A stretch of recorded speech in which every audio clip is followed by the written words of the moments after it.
It was one of those envelopes, you know the sort, those plain white A5 sized envelopes, one step up from the ones that optimistically say, "To the occupier." It was addressed to me, well, kind of. They'd got the name completely wrong, like they'd thrown all the letters of my surname into a bag and drawn them out at random. And normally, I'd have thrown it straight in the bin. And maybe, on several previous occasions, I'd already done that. Who knows for sure? But this time I resisted the urge to throw it in the bin, and maybe fate was conspiring, maybe a confluence of stars in the heavens foretold in legend, or maybe me just being a bit of a lazy old git. But for whatever reason, this time, I allowed that envelope, in its own small way, to change, well, everything.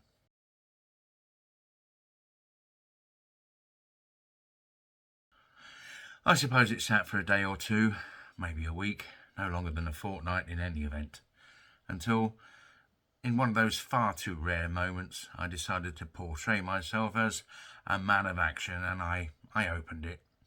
And then I followed the instructions regarding changing my details, and I went online. And there I found there was a phone number that I had to call to change my details. Now this was getting to be hard work. Let me quickly explain. I have a surname that people always get wrong. To be fair, I can understand why. It's spelt W-H-E-W-E-L-L, which most people would pronounce Wewell. But one of my ancestors must have got cheesed off when someone shouted out Mr. Wewell across a crowded doctor's reception. So it's Hewell. I could go on about the silent first W, but nobody's that bothered. But nonetheless, I'm still protective of its proper pronunciation and ridiculously prickly regarding exactly that. So maybe that's why I rang the number. And I got them to change the name, which was utterly unpronounceable the way they'd written it in any event. To change the name, they said they would need me to upload copies of my ID. Good grief.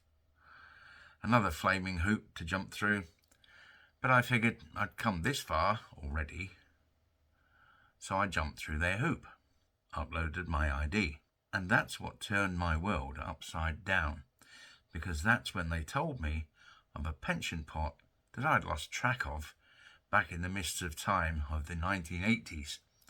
It turned out to be now worth about a year's salary in cash and immediately available. So I immediately took it. Not exactly rich beyond my wildest dreams, but it cleared all of our debt with a lump sum left over, and what follows is what we did with that lump. You might have noticed that I changed from I, my, and me to us, our, and we. I am very happily married, as my wife constantly reminds me. She, my wife, is Melody, a beautiful lady with a beautiful name from a beautiful place. And this is the story of how we plan for me to become the foreign guy in the barangay. My wife, Melody, is Filipino, or as they would say, Filipino, because Filipinos don't have the letter F.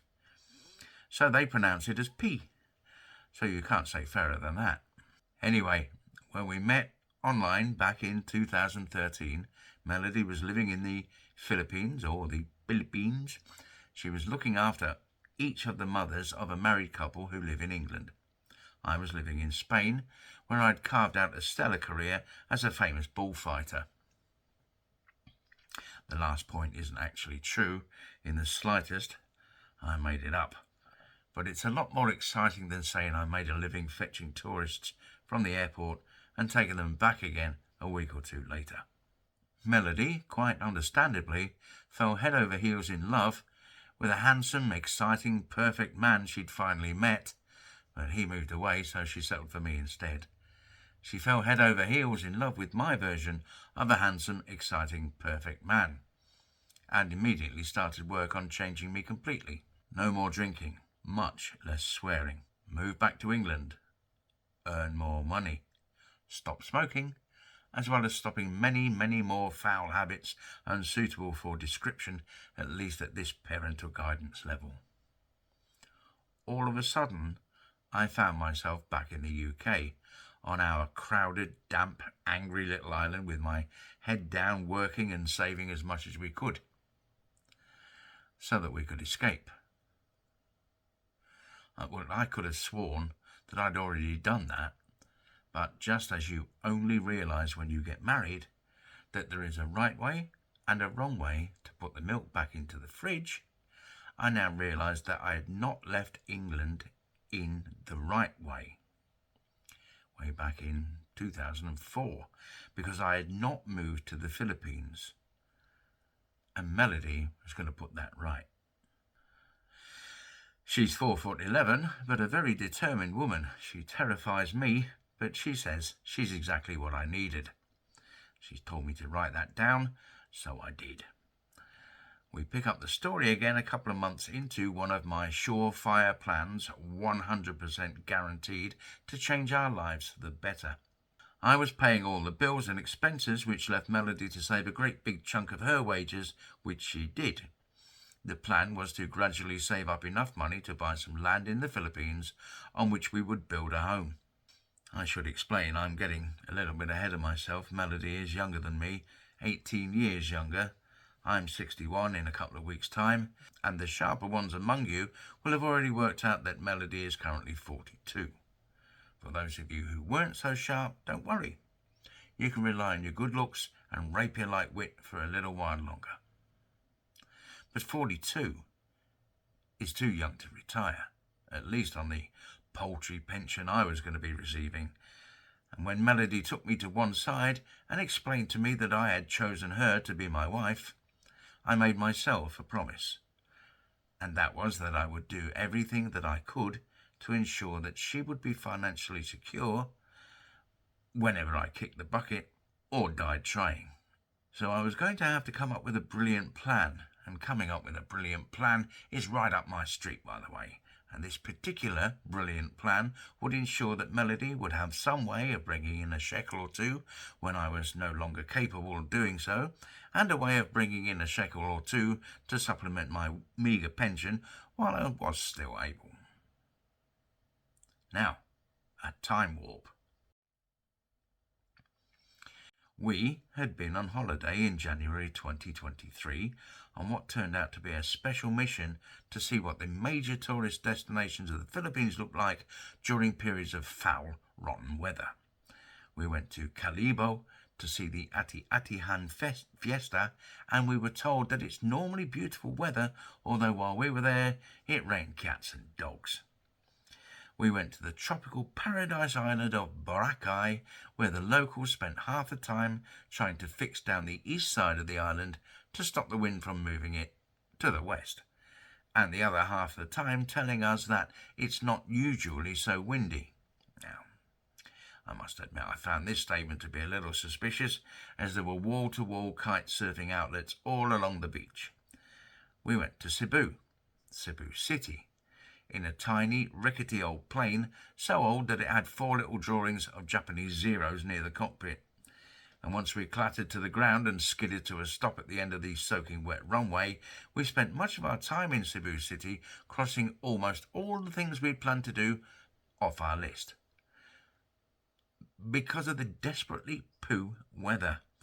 Later, having caught up on our sleep between rounds of bickering with one another for much of the rest of our stay in Cebu City, we took a ferry across the steel grey sea from the port, peering through the raindrop-covered windows at the mysterious and forbidding cloud-shrouded island of Bohol. During our ferry crossing, I half expected to see a brontosaurus lift its head as we passed by. We didn't, probably because they were sheltering from the rain too. What we did manage to see on a day trip to the soggy, foggy island of Bohol, though, was approximately 12 of the chocolate hills, the other 1,600 or so being cloaked in mist and low cloud.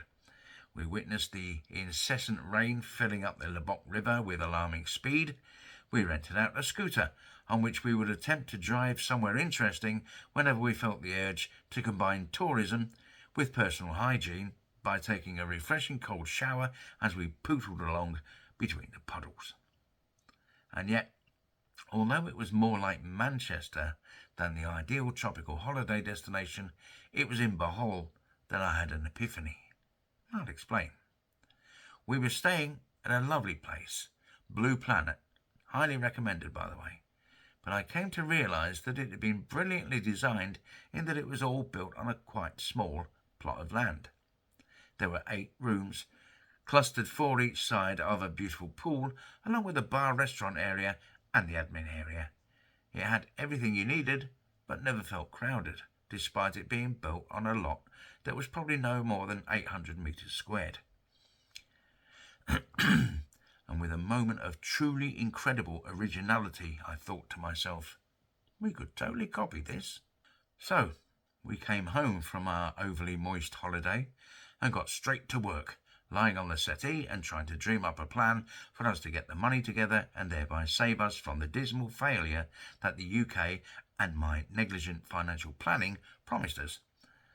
That is, being wet, cold, skint and miserable for the rest of my life and bequeathing my wife much of the same afterwards.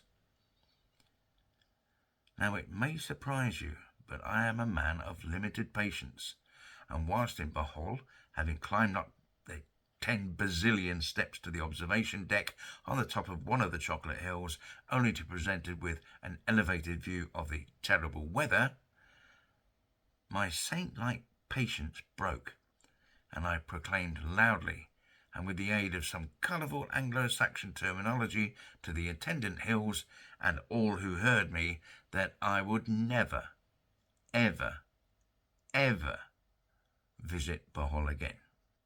And yet a month later, from the relative dryness of my settee, while making our investigations into the affordability of land on any of the thousands of Filipino islands, I came to the conclusion that I may have been a bit hasty in my declaration. Not only was Bohol affordable, but it was the only one we were likely to be able to afford. And did I mention we couldn't afford anywhere else? More than that, it was jam-packed with tourist attractions. Coral reefs beneath the waves, white sand beaches to rival anywhere, pristine jungles, hidden waterfalls, and possibly the cutest little creature on the planet, other than my wife, the tarsier. And it was this settee-centric period during which we would spend our time making sure we were sticking to the budget, searching on the net for the ideal plot of land, or working a few hours extra to inflate the savings account, that the aforementioned letter dropped onto the doormat. And it was this same period where I was bombarding a particular Bohol-based realtor with expressions of interest in his adverts for lots of land around the 800,000 peso mark and the 800 to 1,000 square metre mark, that all of a sudden we were no longer cheapskate dreamers, but instead were serious buyers with cash waiting. Blimey. And it was then that the realtor suggested a lot that he had available that ticked all of the boxes. And we needed all of our boxes to be ticked because we didn't have enough money to get it wrong. Now, in my experience, people going on holiday will first identify things that they want to do, places that they want to visit, and experiences that they want to experience. Anyway, they do that. Then afterwards they start looking around for the right accommodation. And so we needed to be close to all of the best attractions that Bohol had to offer. Some people opt for Panglao Island. It's not too far from the airport, and which is a bit of a given, being as the airport is actually on Panglao Island and it's called Panglao International Airport. Alona Beach is kind of at the end of the runway, which is a world-famous place to go. But it's not the end of the runway where your clothes stink of aviation fuel after a beach visit, but it's close enough that 10 minutes in an airport taxi would have you at your hotel, so pretty handy. But the problem of that, apart from the benefits of being so close to the beach, of which there are many in the Philippines, you're an hour or two's drive away from the unique sights of Bohol. the Chocolate Hills, the Lebonc River, the man-made forest, the waterfalls, the tarsiers, the whale watching, the sea of clouds, and the aforementioned pristine jungles. And anyway, we couldn't afford any beachfront land on Panglao. It costs a fortune. There are already some properties on Bohol, right on the Lebonc River, that specialise in offering a more rustic theme. Native-style huts built from bamboo and with plentiful mosquito netting abound. And if standing on a paddleboard and going up and down the river is your thing, then this is your nirvana. But following a recent typhoon, the mud reached the upstairs windows and it took months to dig it all out again. We couldn't survive anything like that, financially speaking, and so we bought 3,594 square metres of a sunny hillside near to Sikatuna. It's 150 metres above sea level, and if it ever floods, we might as well all give up. It's 15 minutes away from the vast majority of the bigger tourist attractions, which makes it at least an hour closer than being based on Panglao, which means at least 2 hours more exploring because it's 2 hours less travelling in the day. When you get bored of the beach and decide you want to see the Chocolate Hills, the tarsiers, the hidden waterfalls, the pristine jungles, the sea of clouds and the whale sharks, bada bing, bada boom, as they say. Not sure why they do, but they do. In these videos, we're going to show you what we plan to build. We're going to answer your questions regarding how we plan to turn this into reality, and we're going to bring you along on our forthcoming trip to the Philippines. We'll spend a few days exploring Manila, showcasing the vast improvements that have been made that make the city much more of a tourist destination in its own right. And anyway, it's my birthday weekend and I want to play with my toys. I mean, my cameras and gadgets, not toys, not at all. This is serious stuff, and Manila has loads of stuff that I want to capture for posterity and do some wicked transitions and all that sort of stuff for posterity, right? We will then travel to Bohol and invite you to join us as we tread the land for the very first time, accompanied by our architect. Later, when the architect has performed his magic, we will have the big reveal of not only the house that we will be building, but also the details of the accommodation that will form the backbone of our new business. And maybe somebody watching today will be the lucky ones who will be the first to stop with us when we finally manage to get our place opened. Feel free to ask questions in the comments section below. If you've been entertained, the like button below could do with a tickle.